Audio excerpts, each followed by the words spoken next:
Платить за потребленные ресурсы важно не только своевременно, но и безопасно.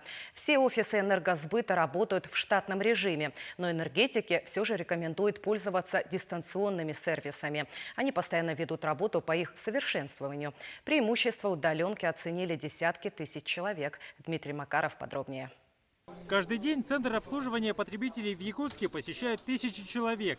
Такая проходимость неудивительна. Именно здесь централизованно можно заплатить за свет, тепло, получить консультацию или подать заявку на техническое присоединение. Мы принимаем заявки и приходят на своем транспорте, возят линейный персонал. То есть заявки принимают там, Да, а потом фактическое обслуживание происходит здесь.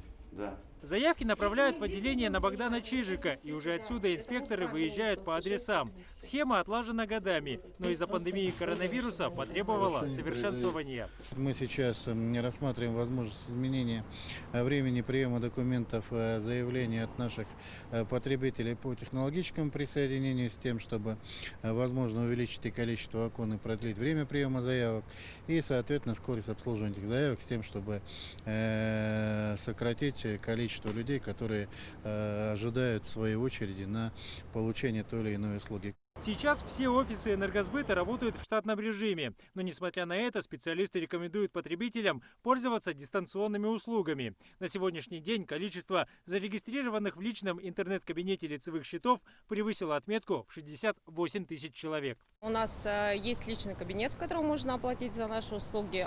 Также на сайте компании там ничего сложного нет. Мы очень часто в СМИ эти ролики показываем. Есть услуга у нас и через Сбербанк онлайн оплата.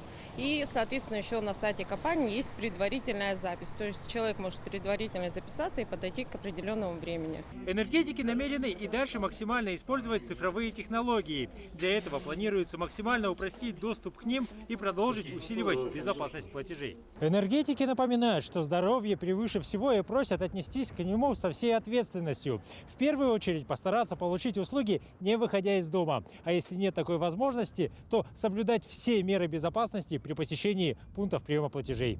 Дмитрий Макаров, Александр Князев, Роберт Набиев. Вести. Якутск.